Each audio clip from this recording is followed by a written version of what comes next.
What's up, everybody?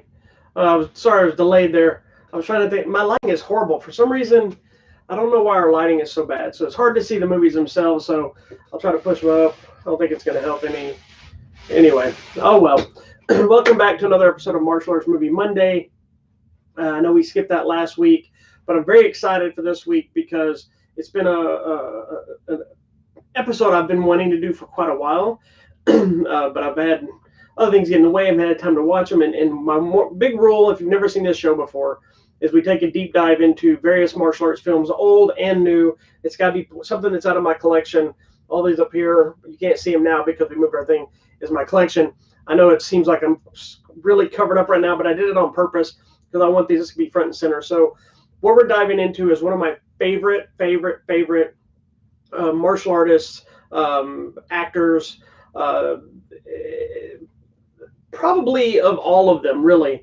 And I'll go into that. It's maybe not be the most dynamic or the most big budget action star stuff, but it was one that connected with me more on a personal level in my martial arts journey. But we're diving into this. Is going to be a two-part episode. So this week and next week, hopefully next week, because this is probably, to my knowledge, the biggest, longest running martial arts movie franchise, straight up martial arts franchise ever. So anybody that's watching it, if you know more movies in a single series that are martial arts themes, please let me know because I'd like to dive into them. But in this case, we're talking about 11-time world kickboxing champion Don the Dragon Wilson's Bloodfist series. Now, the first movie kicks off in 1989. I believe this was Don Wilson's first movie. I believe this was the one, it may not have been his first film, but it was definitely, pretty sure it was his first starring role. And it came out with Roger Corman. If I'm not mistaken, Chuck Norris is the one that encouraged Don Wilson to get into acting and do something. And when I was coming up as a martial artist myself, I was obsessed with all things, martial arts, movies, everything you think of. And I've talked about a lot of this on on the show numerous times, but I discovered Don Wilson renting movies at the video store. There was a video store I used to go to. Man, what is the name of that place now? It's been long gone. Anyway, I was going in there so often and renting stuff. The guy that worked there, he mentioned that he was a martial artist. I never knew his background. I don't know how serious he was, if he was just one of those that made crap up, or maybe he took some, I don't know. But we would talk about the martial arts flicks a lot. And I rented every single one that came out every week. Some of them I rented multiple times. Anything Don the Dragon Wilson, I usually rented multiple times. And it got to the point to where it kind of was where my film review career, if you want to call it that, started. Because he asked me, back in the day when it was all VHS, they would get their little promo copies, usually to watch or whatever, to determine how many copies they wanted to buy for the store.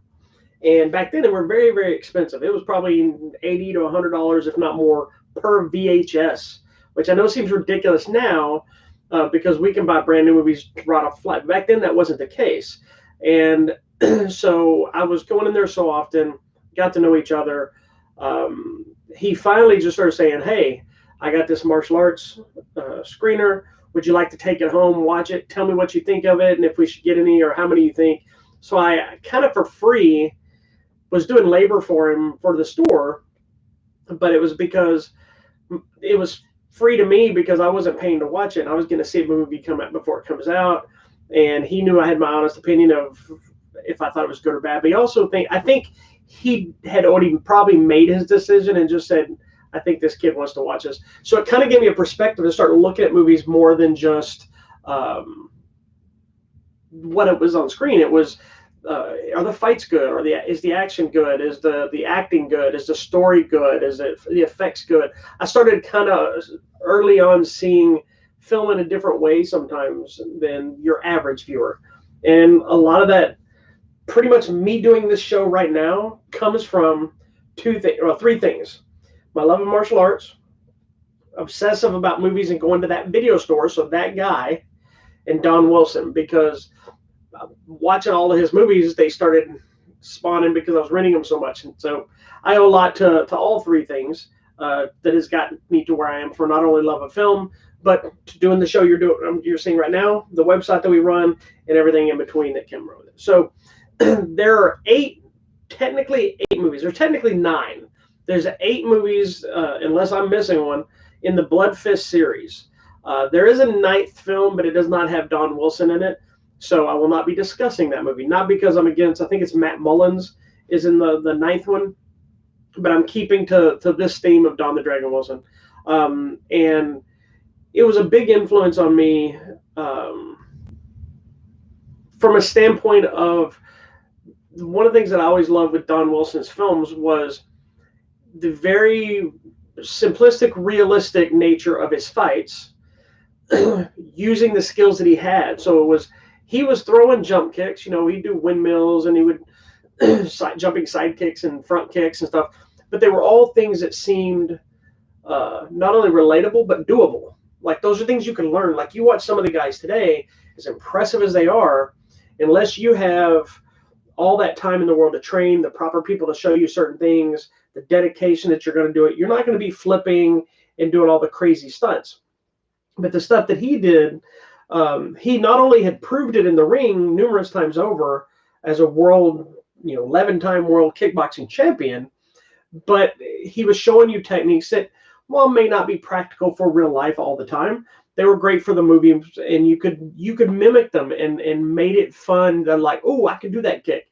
And that's exactly what I did. As I would watch these movies, and I would see him do a turning hook kick. So then I'd start practicing turning hook kick. I saw him do the windmill, so I start practicing the windmill.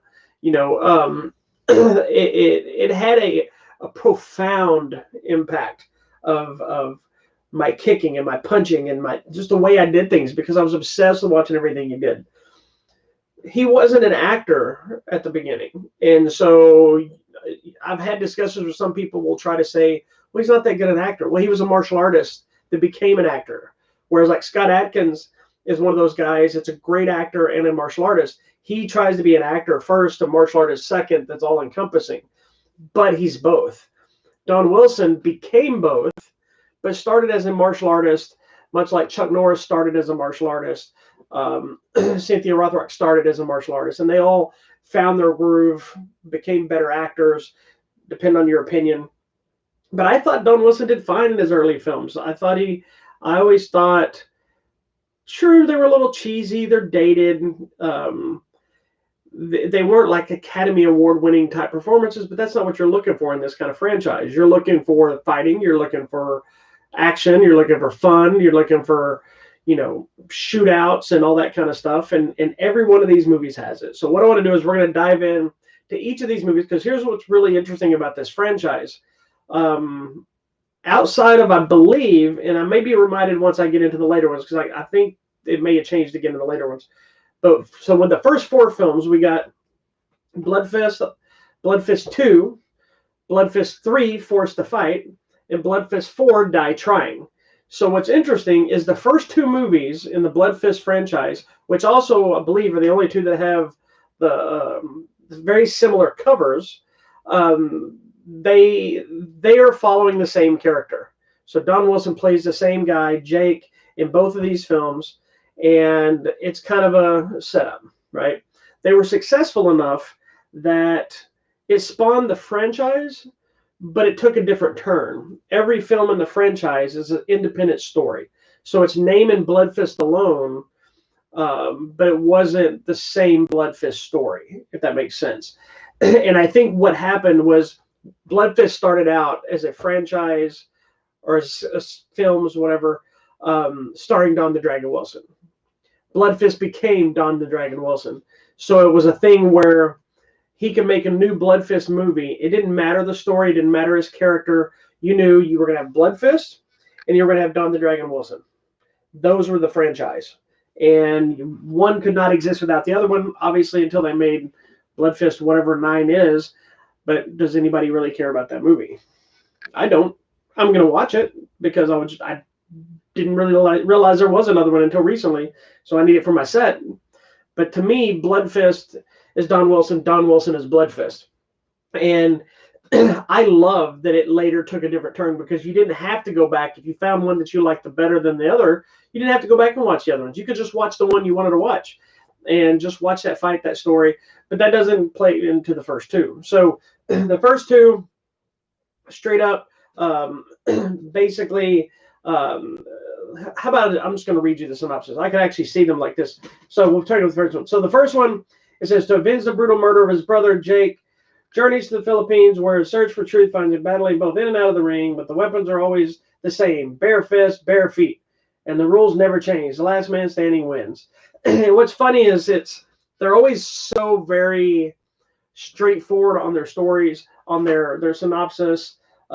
This one, if you look at it a little closer, you got the fist, which was kind of the symbol where he's holding kind of the rag belt, whatever you want to call it, on it. But you got two people on here. So even though it's got Don the Dragon Wilson as the title, in Bloodfist collection, it's got two people doing jump sidekicks on here. One of them, Don the Dragon Wilson himself, says right here, WK lightweight heavyweight world champion. Light heavyweight champion, Don the Dragon Wilson, who was the star of the film. And then you also have what's on here back at this time. It says Professional Karate League World Karate Champion, but most people now know him as founder of Taibo, Billy Blanks. And yes, if you didn't know that, Billy Blanks did quite a few movies back in the day.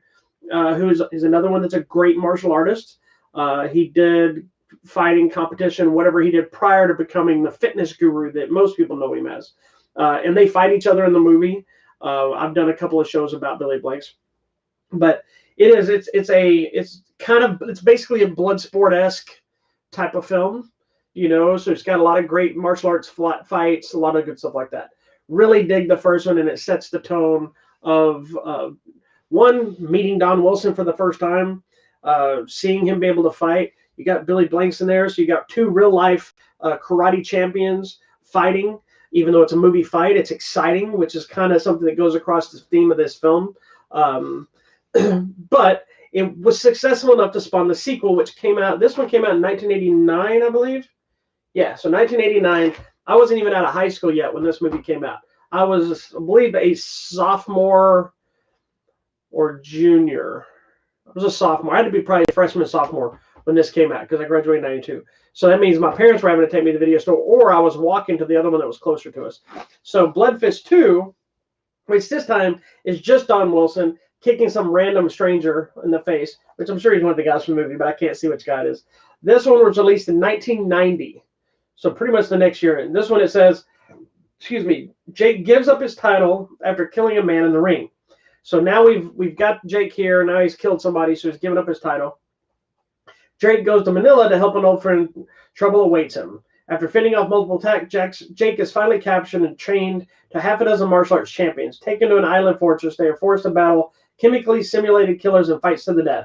To win and to live, it will take every ounce of strength. So basically, this one kind of is a mix of, Enter the Dragon, and got some American Ninja kind of mentality in it, where and Bloodsport still. So it's again putting him in another position where it's straight up.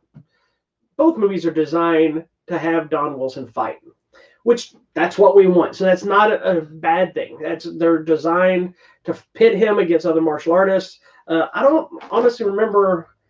Was there anybody? Okay, yeah, I knew this one had other people. So in this one, it has 4 different people listed outside Billy Blanks, which these guys weren't as probably well known in the film. What Billy Blanks had done, I believe he did films that were starting to.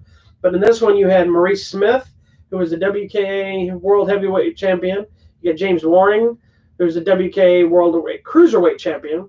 Timothy Baker, the IKA World Karate Champion. And Richard Hill, the ISKA World Welterweight Champion. So again, you've got Don Wilson facing off against other real-life martial artists and fighters. And it makes for some exciting fights. You have to look at the time period. It's not, like I said, it's not wire work. It's not dynamic tricking and just look how fancy I can kick. It's straight up balls to the wall, brutal types of fights. The kind of kick, if I'm going to actually kick somebody, the way I would probably really kick somebody, not flying through the air. Okay, so when we get to Bloodfist 3, Forced to Fight, we changed the tone, and you can see by the cover, you got Don Wilson's kind of doing this thing. If you look really close, which you may not be able to see because of the lighting, he's wearing shackles, and then there's like a fence behind him, which tells you, uh-oh, somebody's in trouble. So this time around, um, we have him playing. Let's see if it says his name on there. Well, it says Wilson returns to screen as a man, so it doesn't even give his name on this one. A man unjustly accused of brutal crime and forced to fight. Title: The dragon's fire is in his fists. Don the Dragon Wilson is supercharged dynamo who lights up the screen with fury, which was a big thing back in the 80s and 90s. This one came out in 1991, so this is like 3 years in. We got a movie a year. Okay, doesn't count. Maybe I don't know if his Ring of Fire movies and other stuff came out in between this or not, but which we'll talk about that set another day. But this time he's a different character. He's in jail, so it's very much like. Oh man, what is that? What is that Van Damme movie that's in prison? You got Lock Up with Stallone. Van Damme did the one in prison, and now I've just gone blank. Anyway, it's essentially the same kind of movie as every other prison fight action movie. But to me, this one had a little more action to it. Like these had a lot of build up, and then you get in the ring. This one had a little more action that was more life and death, even though those things happen in these other movies because you're in a prison yard and there's some different fights going on. I think if I remember correctly, because I watched these three a little further back. This one was probably the most current one I recently watched. I've been planning this for weeks and it went off the rails, so I didn't get to rewatch it lately. I'd watched it probably almost a month ago. But I like the fighting in this one probably a little bit more than these others. Not that their other ones are bad. It seemed like they had stepped it up. I think a lot of that had to do with Wilson was finding his groove on doing movie fighting while blending his own style. He was also finding his groove in as an actor. There's a little more meat to this movie because he's fighting for survival in prison, and there's the different races, and there's lots of different things going on. But in the end, it's still just a Bloodfist movie that's just a lot of fun.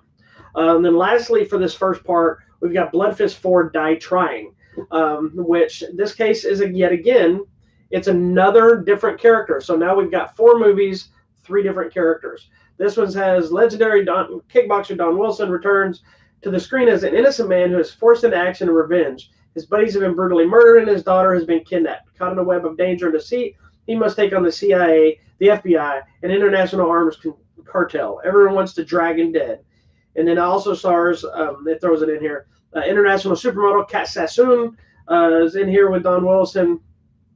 And it's listed here in the promo as the best Bloodfist film in the series. And let me tell you, I kind of agree and I kind of disagree.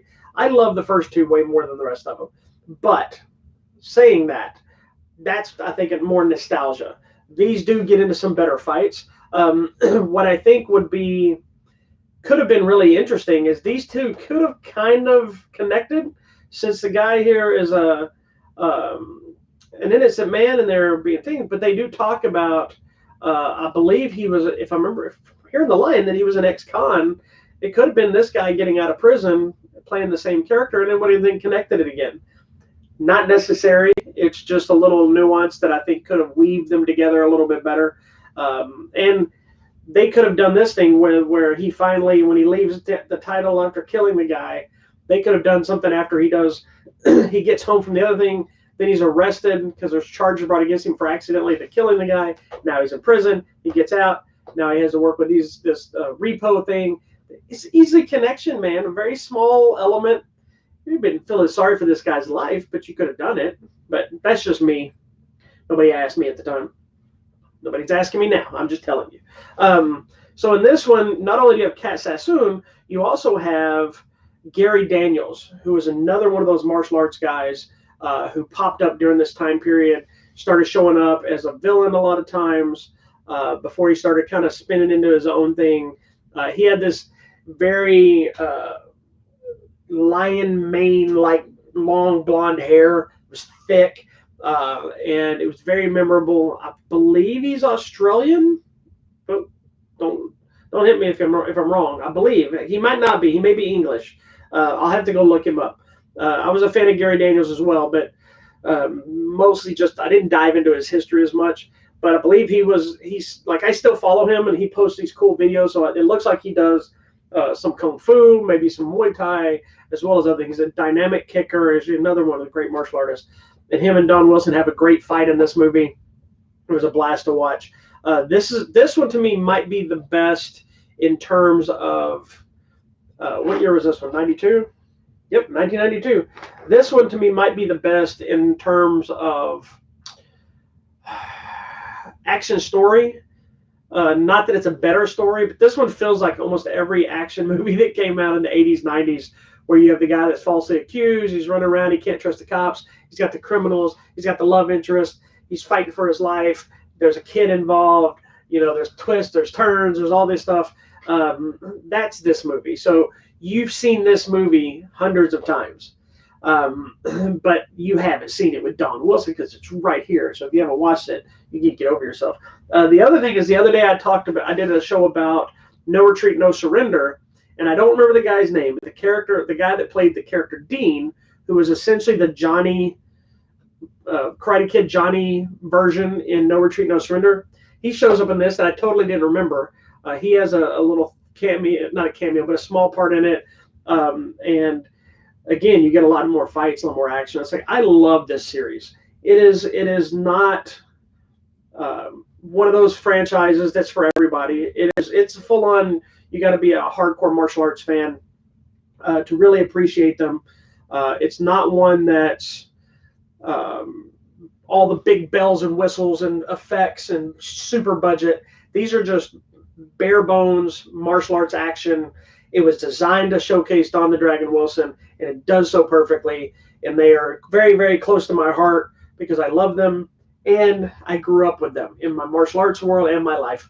And like I said, this movie specifically was one of the ones that gave birth to me as a film critic, film lover, everything else. So this was probably my first press gig, if you will.